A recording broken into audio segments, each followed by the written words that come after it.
La veille de Noël, la fille de mon frère a déballé mon cadeau et a ricané. Papa a dit, tu n'achètes que des bêtises. Sa femme a ri aux éclats. Je suis resté silencieux.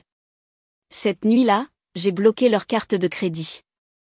À 7h22 le lendemain matin, ils ont été refusés à la caisse du magasin.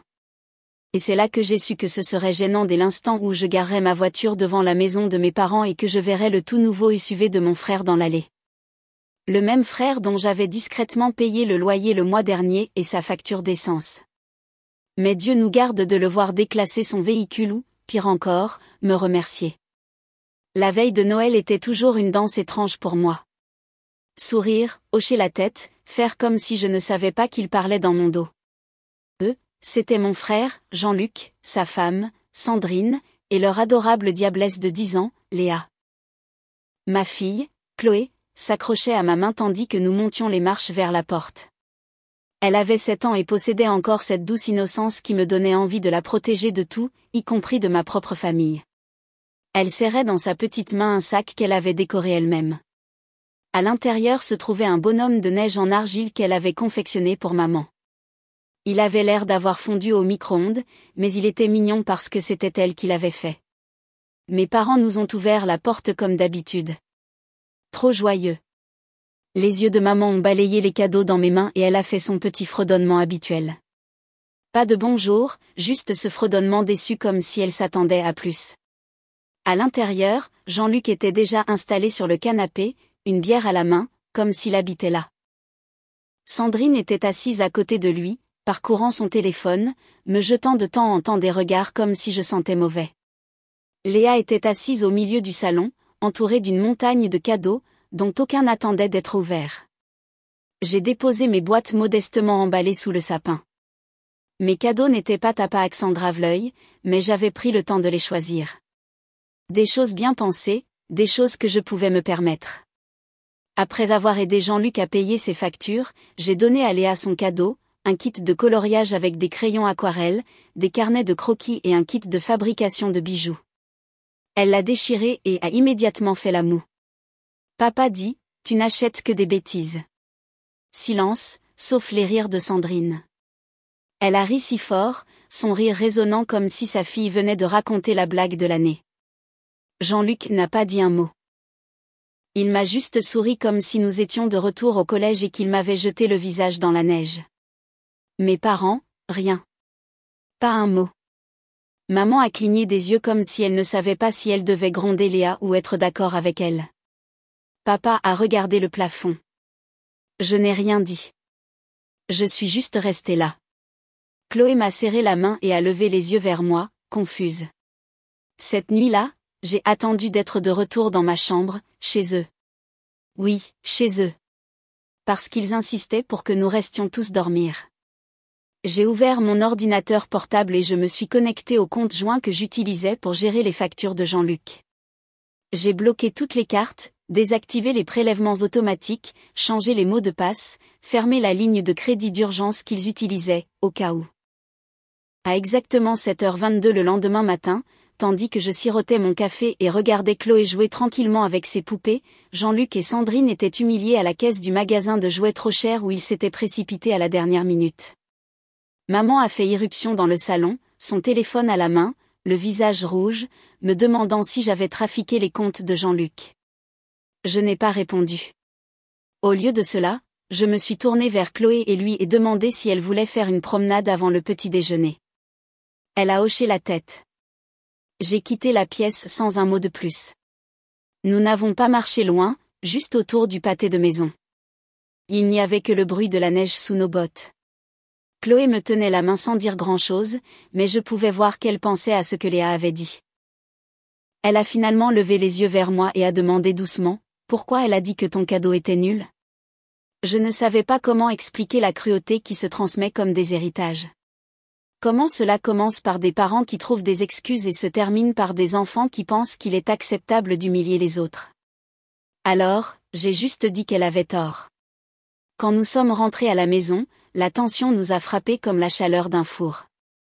Sandrine faisait les 100 pas dans le couloir, son téléphone en mode haut-parleur, réprimandant un pauvre représentant du service client de sa banque. Jean-Luc était assis à la table de la cuisine, la tête dans les mains. Papa est resté dans son coin habituel, feuilletant le journal comme si rien d'inhabituel ne se passait. Et maman, elle a eu le culot de me saluer comme si je venais de brûler le sapin. Thomas, tu as fait quelque chose à leurs cartes? Je n'ai même pas fait semblant de jouer l'idiot. J'ai juste dit oui et je suis passé devant elle. Chloé est descendue au sous-sol pour jouer avec ses poupées, et je me suis assis sur le bord du lit d'appoint, sentant mon rythme cardiaque se calmer. Quelques minutes plus tard, Jean-Luc est entré. Pas de cris, pas de drame, juste ce petit sourire suffisant comme s'il me mettait au défi de reculer. Tu as gelé les comptes. Oui. Et la ligne de crédit a disparu. Il n'a pas dit un mot de plus. Il a juste quitté la pièce. J'ai entendu la voix de Sandrine s'élever d'en bas. Quelque chose à propos de fraude, d'action en justice, de la façon dont c'était de l'abus financier. J'ai souri pour la première fois de la journée. Au petit déjeuner, maman a fait comme si rien ne s'était passé. Elle a servi des crêpes et a demandé si j'avais toujours l'intention d'aller au service aux chandelles. Je l'ai ignoré. Papa a tenu à ne rien dire du tout. Chloé a à peine touché sa nourriture. Elle a gardé les yeux baissés tout le temps, silencieuse et prudente. J'ai détesté ça. Plus tard, je suis allée à la cuisine pour prendre une collation pour Chloé, et je les ai entendus. Mes parents chuchotaient comme des adolescents parlant mal dans un vestiaire. Elle n'avait pas besoin de faire de scène, a dit maman. Papa a répondu, c'est à ce moment-là que j'ai arrêté de marcher sur des œufs. Je suis entrée directement et j'ai demandé s'ils pensaient que Léa avait inventé cette insulte toute seule. Ils n'ont pas répondu. J'ai demandé s'il leur était jamais venu à l'esprit que Jean-Luc lui avait peut-être nourri cette saleté et qu'ils avaient juste laissé passer parce qu'ils laissaient toujours passer. Toujours rien. Puis je leur ai dit la partie qu'ils n'ont jamais voulu savoir. Je payais leur prêt immobilier. Leur visage aurait été drôle si cela n'avait pas été si pathétique. Maman a cligné des yeux. Papa est devenu pâle. Chaque mois, ai-je ajouté, pendant que vous vous vantiez que Jean-Luc se remettait sur pied, je payais ses factures, j'achetais les fournitures scolaires de Léa et je couvrais les courses dont Sandrine se vante comme si elle les avait payées. Maman a essayé de dire quelque chose sur le fait que j'étais dure. Je l'ai arrêté. Vous voulez parler de dureté? Léa m'a humiliée devant tout le monde, et vous avez ri. Ils ne l'ont pas nié. Cette nuit-là, je suis restée seule. Chloé et moi sommes restés dans la chambre et avons regardé un vieux film sur mon ordinateur portable pendant que les autres piétinaient comme s'ils étaient les victimes. Chloé s'est appuyée contre moi et a chuchoté, « Je suis contente que ce soit juste nous deux. » J'ai failli pleurer parce que pour la première fois, j'ai pleinement compris. La famille, ce n'est pas ceux qui partagent votre nom. C'est ceux qui partagent votre silence, vos petits moments, votre confiance. Et pour moi, c'était Chloé. Les autres, c'était juste du bruit que j'avais porté trop longtemps. Ils étaient partis quand je me suis réveillée. Pas un mot à personne. Pas d'au revoir, pas d'excuses gênantes, pas même un commentaire passif-agressif. Juste partis. Jean-Luc et Sandrine avaient fait leurs valises avant le lever du soleil et avaient laissé Léa avec mes parents. Apparemment, leur véritable urgence familiale était de trouver comment survivre sans mon argent. J'ai trouvé Léa dans le salon, assise trop près de la télévision avec un bol de céréales sèches. Personne n'avait même pris la peine de l'aider avec le petit déjeuner. Maman était dans la cuisine, faisant comme si tout était normal, fredonnant comme si elle jouait dans un film de Noël. Papa était sur le porche arrière, fumant un cigare. Il avait toujours prétendu avoir arrêté. Personne n'a mentionné ce qui s'était passé la veille. J'ai commencé à faire mes valises tranquillement, juste les vêtements de Chloé et les quelques affaires que nous avions apportées.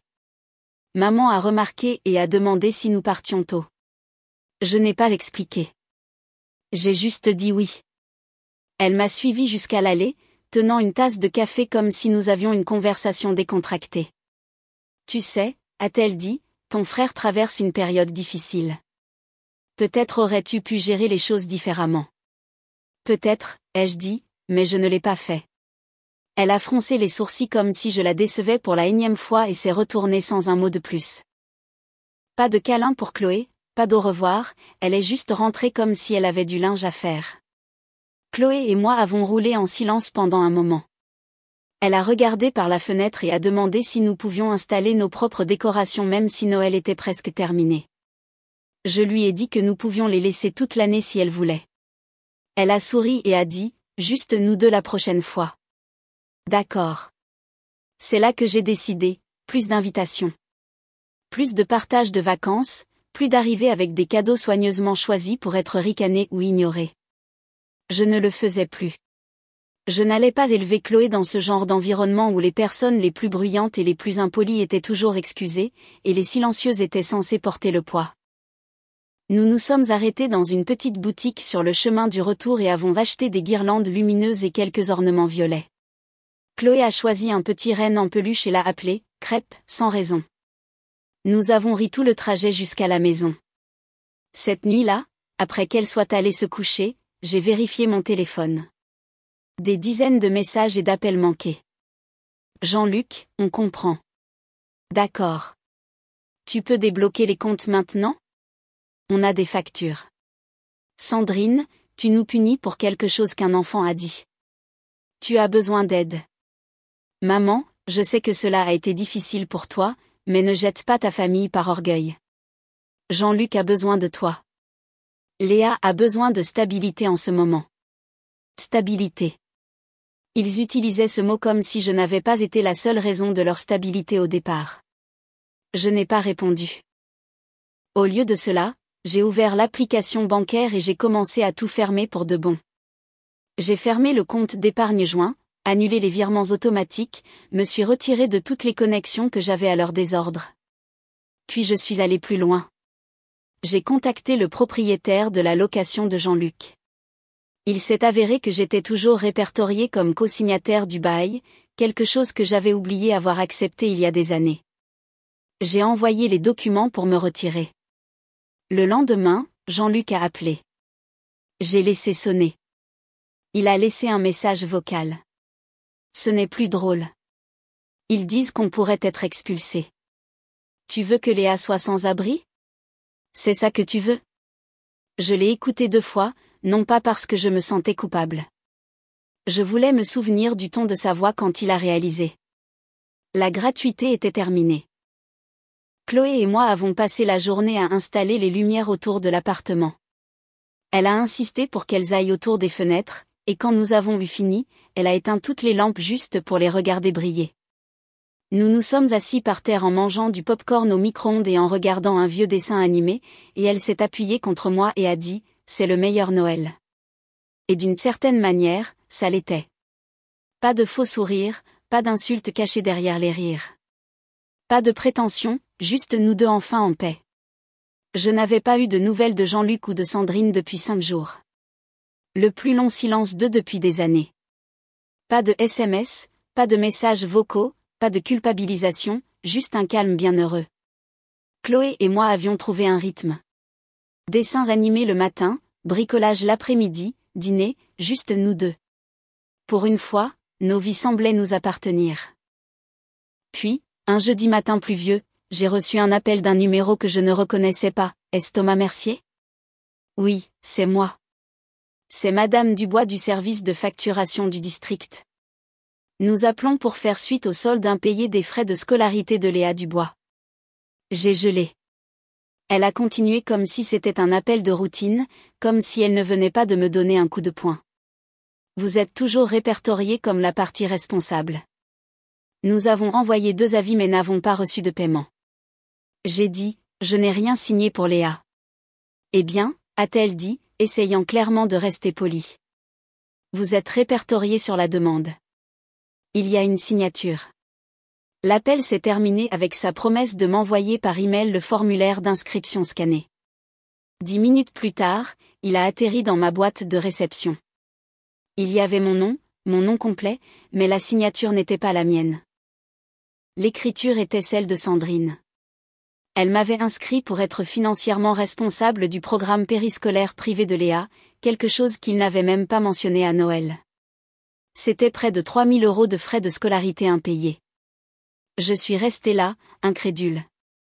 Et la partie qui m'a le plus frappé, c'est que je n'avais même pas cligné des yeux quand j'ai entendu le montant pour la première fois.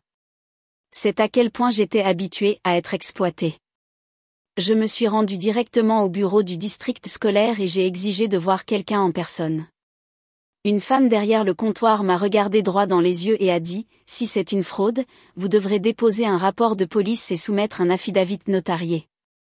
Sinon, vous êtes responsable. » Pas d'émotion, pas de sympathie, juste la politique. Très bien. Je suis partie, je suis allée directement au commissariat de police et j'ai déposé le rapport. L'officier a examiné les documents et a demandé si j'étais prêt à porter plainte. Oui, ai-je dit sans hésitation. Ils ont fait ça exprès. Cette nuit-là, j'ai reçu le premier message de colère. Sandrine, tu es sérieuse avec cette histoire d'école? Tu aurais pu nous le dire. Puis un autre. Sandrine, c'était une erreur. Thomas, pourquoi es-tu vindicatif? Léa adore ce programme. Puis, Jean-Luc, tu exagères tout ça.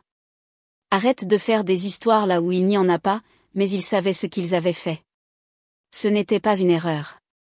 Ils étaient juste habitués à ce que je nettoie tout ça discrètement. Je n'ai pas répondu. Le lendemain, ça a empiré. J'ai reçu une alerte de mon logiciel fiscal. Ma déclaration de revenus de 2024 avait été signalée parce que Chloé avait déjà été déclarée comme dépendante par quelqu'un d'autre. Mon estomac s'est tordu. Je me suis connectée et j'ai tiré la notification de fraude. Le système affichait le nom de Jean-Luc. Il avait déposé tôt, probablement désespéré d'obtenir un remboursement rapide, et il avait déclaré Chloé comme sa fille. Il avait volé son identité pour me voler. Je suis restée là, tremblant, sans pleurer, juste complètement immobile. C'était une chose d'utiliser mon argent pour mentir, pour parler dans mon dos, mais de prendre le nom de Chloé, ses informations pour en tirer profit. Cela dépassait une limite que je ne savais même pas qu'elle existait. J'ai appelé ma comptable et je lui ai tout expliqué. Elle est restée silencieuse un instant, puis a dit « Thomas, nous devons résoudre ça maintenant, et tu dois le signaler. » J'ai déjà déposé un rapport hier, ai-je dit, cela ne fait qu'ajouter à cela. J'ai passé les 3 heures suivantes à rassembler des documents, des copies d'actes de naissance, des dossiers scolaires, tout ce qui prouvait que Chloé était à moi. Ma comptable a envoyé une déclaration légale au fisc le même jour. Cette nuit-là, j'ai reçu un dernier message vocal de Jean-Luc. C'était 1 minute et 22 secondes de pure haine. Tu es en train de tout ruiner. Tu ne comprends pas à quel point les choses sont difficiles pour nous. Nous comptions sur ce remboursement. Léa a besoin d'école. Sandrine a besoin de médicaments. Tu es sans cœur. Tu es malade. Tu essaies de détruire nos vies pour quelques signatures. Tu veux jouer à ce jeu? Très bien, mais ne reviens pas en rampant quand tu te rendras compte que tu es tout seul. J'ai enregistré le message vocal. Puis j'ai appelé mon avocat. J'aidais Jean-Luc avec ses impôts, ses factures, son prêt immobilier et son loyer depuis 4 ans. J'avais des relevés, des captures d'écran, des relevés bancaires, des contrats. Je ne me contentais plus de les couper. Je documentais tout.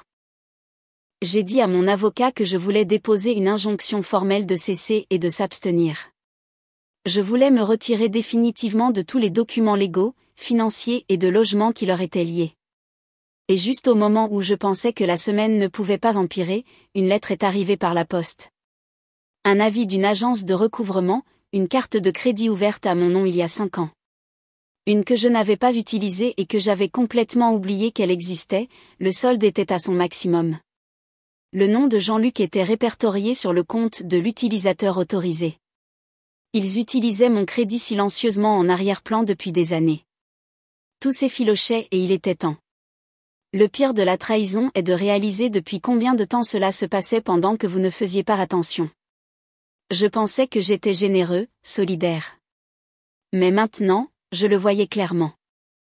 Il me jouait sous tous les angles, volant, falsifiant, mentant, et j'avais été trop épuisée pour le remarquer.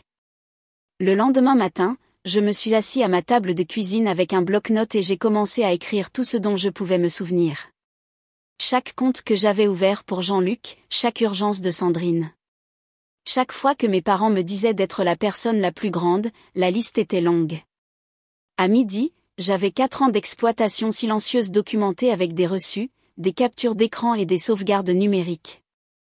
J'ai tout envoyé à mon avocat et je lui ai dit que j'étais prêt à aller de l'avant avec tout. Les rapports de police, l'affaire de fraude fiscale, le litige avec l'agence de recouvrement et le désengagement financier. Elle m'a demandé si je voulais poursuivre des dommages et intérêts civils. Je n'y avais même pas pensé. Je peux, ai-je demandé. Tu peux, a-t-elle dit. Et tu gagnerais. Quelque chose en moi s'est éclairci. Oui, je le ferai. Non pas parce que je voulais me venger. Pas même pour l'argent, mais parce que j'en avais marre d'avoir peur de leur colère, de leur culpabilisation, de leur chaos. S'ils voulaient brûler les ponts, je leur donnerais les allumettes et je regarderais. Plus tard cette nuit-là, Chloé colorait sur le sol quand j'ai reçu un message de maman. Ton frère m'a dit que tu le poursuivais en justice. C'est la famille, Thomas. Pourquoi essaies-tu de la détruire?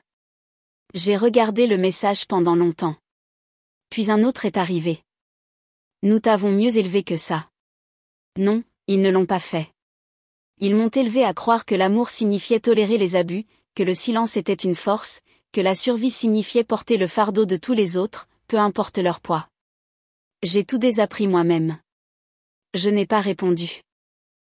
Au lieu de cela, j'ai appelé Chloé, je l'ai prise sur mes genoux et je lui ai demandé si elle voulait faire un petit voyage.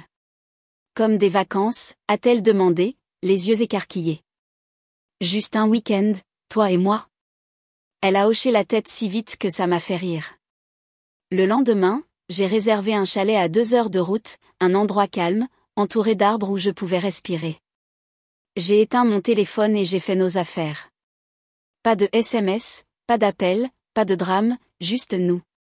Le chalet était petit mais chaud avec un poêle à bois et une immense fenêtre donnant sur la forêt. Chloé a passé la majeure partie du week-end à ramasser des pierres et à faire semblant que c'était des trésors. Nous avons cuisiné des pâtes sur une petite cuisinière et lu des livres à la lampe de poche quand le courant a vacillé à cause de la tempête dehors. Ce furent les 48 heures les plus paisibles que j'ai eues depuis des années.